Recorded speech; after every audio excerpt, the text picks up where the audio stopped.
Hi guys, Ross here and welcome back to another video. So in today's video I'm going to be doing a tutorial on product rendering using Cinema 4D and Redshift. I recently created a series of images in collaboration with a good friend of mine, Finn. He's a footwear designer, so I took a shoe concept he had made and created a series of renders. So I'm just going to show you what we're going to be making today. So this is the collection I made. This is based on his shoe concept he came up with. And today we're going to be looking at this render in particular. So it's quite a vibrant, colourful render. It's low lit, it's moody, so it's got some cool lighting in there which I think you guys will find interesting. Also on the topic of lighting, I want to say that BenQ were kind enough to send out one of their ScreenBars to me, but I'm going to talk later on about that in the video. So without further ado, let's jump straight into the video and show you how I made this render. So this is the render we're going to be making today, and I would like to say that you can actually go ahead and download this from my Gumroad page. It's completely free. I'll put a link to that in the description. If you do download it, I'd really appreciate if you leave a rating on the product.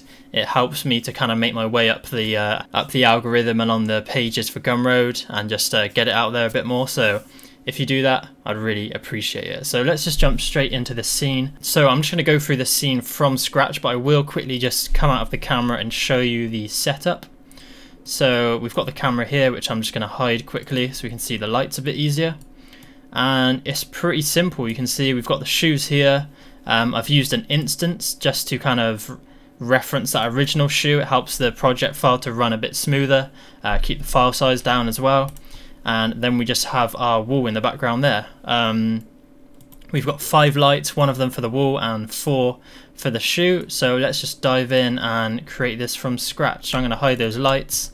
And let's start with the light for the wall. So we're going to be using area lights for this and area lights alone. Usually I'd use HDRs, but because this is a kind of like a product shot, I suppose, if we were to look at how this would be made in real life, it's most likely going to be set in a studio where they'd be using softboxes, which means we're going to be using area lights since they're the closest thing to a softbox. So let's come out of the camera. And we've got our area light. So this area light at the moment is pretty big. We don't want it this large, but what I'm actually going to do is just scale it down by pressing T to get my scale tool and then just clicking and dragging.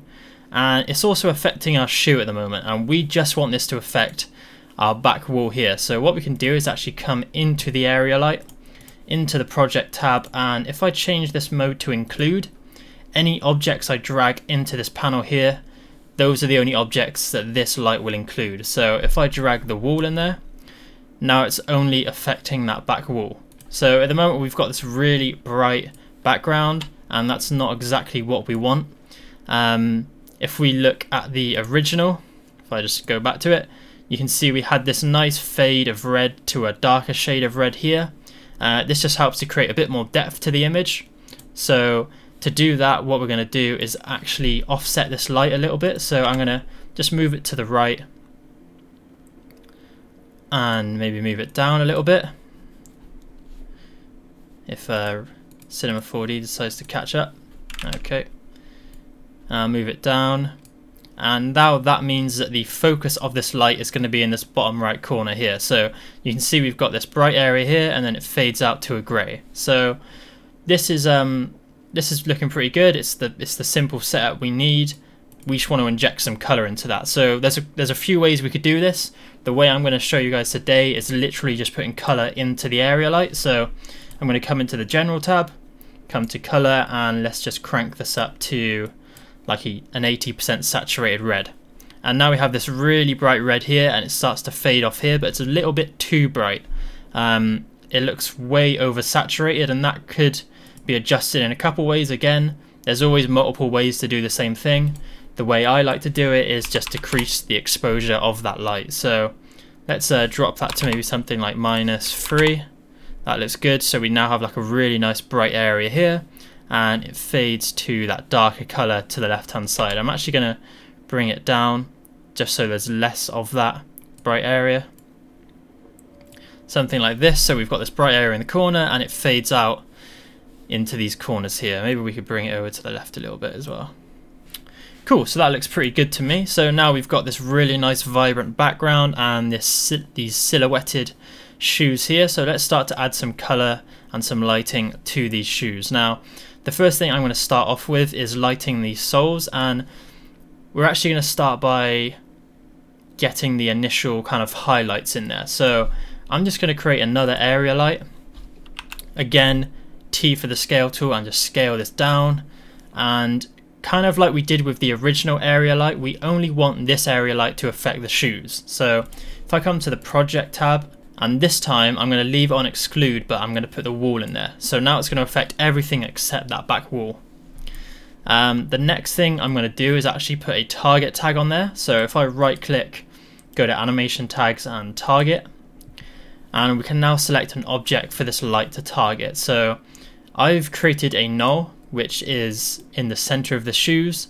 You can do this just by coming up to this cube drop down, grab a null and just position it where you want. So I'll position this around about here, which is in the center of the shoes, and we can use this to be the target for our light. So I'm just going to come into the target expression, drag that null in there, and now wherever I move this light, it's going to face towards that null. Now this just helps to speed up your kind of workflow in Cinema when you're moving lights around, and also just helps to keep it focused on an object. So what I'm going to do is just drag this below, and what I'm trying to do here is just capture highlights on the sole below, but nothing too much, because when we color them blue we want that to be the main focus. This is more just to add detail really. So let's get this light and just kind of shift it around, so somewhere where it kind of just catches the edges like we have here, where it captures just the rim, and we get some nice details in the shadows here, and the same with this shoe here. So let's just get this into a good position. We could probably bring it a bit closer, maybe bring it up so it captures more of the rim like we said, but bring it over to the left side. And something like that looks pretty good. Now, like I said, we want the blue light when we get around to making it to be the main focus, so I'm going to drop the exposure down on this, maybe something like -2. So all we're doing is getting some really subtle lighting in there. We're getting some nice highlights on the corners of this shoe here, and some nice color variation in the bottom of this sole. So let's move on to the blue light. As I mentioned earlier, BenQ were kind enough to send out one of their screen bars for me to test out. The screen bar essentially has been designed to solve the issue for anyone who uses a screen for a long amount of time. As a designer, I spend most of my days and weeks staring at a screen, and sometimes my eyes can become really uncomfortable. This screen bar has been designed to prevent that by happening by a bunch of features it has built into the screen bar. It's got auto dimming and it's got temperature adjustment, which means that it's going to automatically set the brightness based on your environment as well as the temperature to make sure that your eyes are at their most comfortable.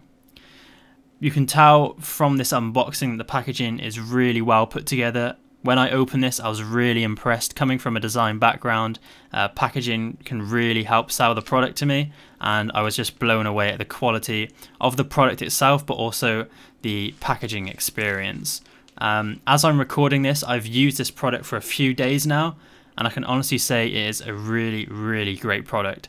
Before, I was using some LED strips behind my desk, and I could tell that in the evening when I was working, my eyes would really start to strain, and just by a few days of using this, I'm not getting that anymore. The temperature adjustment is really helpful. I like to put it on a warm adjustment in the evenings and a cool adjustment in the morning, and I just let the auto dimming work its magic. So thank you again to BenQ for sending this out. This is a really great product. Without further ado, let's jump straight back in the video. So I'm just going to control and drag that area light we just made, and let's move this, and this is going to be the main blue light. So just like we did with the back wall, I'm going to come to the color and just fill this with a blue color. So now you can start to see that come in, and I'm actually just going to turn off all the other lights for now, just so I can see where this blue light is focusing. And we want this to light up the whole of the sole, so I'm going to move this below, just so it captures the angle of that shoe a bit better. So we can see it's lighting from beneath, and maybe probably bring this a bit closer. And we want it to have like a nice fall off here, just so that the whole of the sole isn't solid blue. It's kind of like the same thing we've done with the wall, where you want it to kind of fade out in certain areas just to help give it a bit more depth.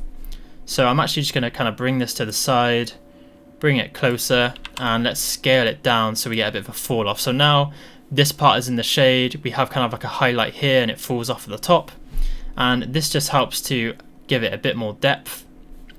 And now if we turn on the rest of the lights, we're getting something that's looking pretty good. Now at the moment, that highlight we created a minute ago with the normal white light, we're getting a bit too much color in there, and we're starting to see that orange variation, which is not quite what we're after. So I'm actually going to go in and just tone that light down a bit more.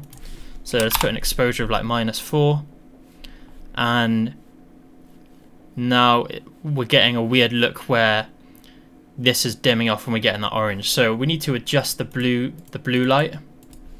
So let's just tweak with this, and what we actually want is the blue light to be most prominent up here and then fade out at the bottom.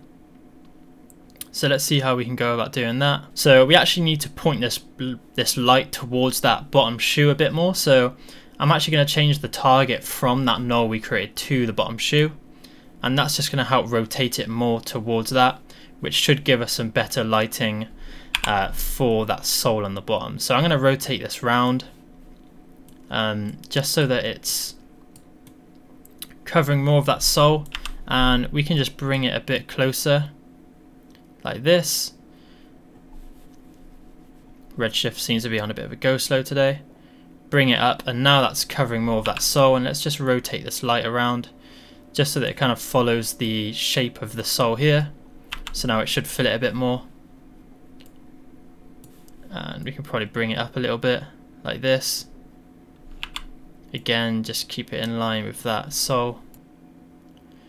And now if we turn that area light back on that we made earlier, we're now getting a really nice highlight here without it interfering with the actual color of the sole, because the blue is overpowering that white area light. So this is looking pretty good. I think we could probably go in and adjust this area light now. So let's maybe bring it closer, bring it further around, and bring it down just so it's starting to light it a bit more. We're getting a bit more color here and around here, and we could probably maybe crank it up a little bit. So let's set the exposure to -3 instead of -4, and now we're getting a bit more light. Again, probably too much, so let's dial that back down, and let's also just shrink it and bring it closer. So that's going to give us harsher shadows, and now the lighting's looking pretty good. We're getting some nice warm tones on these areas here, getting some nice variation in color, as well as like a rim light on here and some extra detail. So this is looking pretty good. The final thing we want to add to this scene, so this is going to be our final and our fourth light, is another rim light for the shoes. So to tie this environment together, we need to add a backlight for the shoes. If we were to think about this realistically, this back wall here would actually spill color onto the back of these shoes, so they would have like a slightly red rim, and that's what we're missing at the moment. So again, we're going to duplicate one of these area lights. Either one, it doesn't really matter. I'm going to grab the white one just because the target is set to that knoll, so we know it's going to be in the center of our shoes. And let's just move this behind our shoes, and I'm actually again just going to turn everything off apart from the wall light, and let's just move this up, and let's crank the exposure back to 0, and you can see we're starting to get this rim light come in, but we're not seeing enough of it. So I'm going to scale the light up just by hitting T on the keyboard, scale this up, and now we're getting more of this rim light in here. So what we will need to do for this is again just change this to the red color, so about 80% saturated, and now we're getting this really nice backlit red color on our shoes. Now at the moment I don't really want it to show on the soles, so I need to actually just move this up so that it's only going to catch the top side of these shoes. But now it's too big, we're seeing too much on the top, so we need to scale it back down. So a lot of this is just position, scaling, and then it depends on the look you're going for. So now we're getting a much better look. It's not affecting the bottom of the sole here, and it's not spilling too much light over the top. A few things we could do as well to kind of fine tune this is to potentially bring the brightness of this red down to maybe something like 65%. That's going to dim it just a little bit more. Of course, you could also go into the light and dim it more as well, but then in that case you might want to bring it back up. So that just depends what kind of look you're going for. I think that looks pretty good. I think we could actually scale the light up a tiny bit more. I think that looks pretty good. There we go. And that just helps to tie the shoes into the environment. And now if we turn on all the lights, let it load, and voila, there we go. That is essentially how I came up with this render. So this has been really simple. It's literally 4 lights. I think I used 5 in my render, but this looks pretty much the same. I think I had another one just to kind of fill in some light at the bottom, in the bottom right here. So I added another white light just to kind of add some more color in the bottom here, but you really don't need that. So you can do this with 4 lights and it's a super simple setup. So hopefully you guys found this video helpful. I didn't dive too much into the theory of lights. I more wanted to focus on kind of like a breakdown of how I did this render. But if you want to know more about lighting, let me know in the comments section down below, and I can do like a full-blown video on lighting and scale and position and everything to do with lights to help improve your renders. If you found this video helpful, hit that like button. If you want to see more content like this, hit that subscribe button and hit that notification bell so you know when I next upload. Alright, thanks for watching guys, have a great Christmas, and I will catch you in the next video. Peace.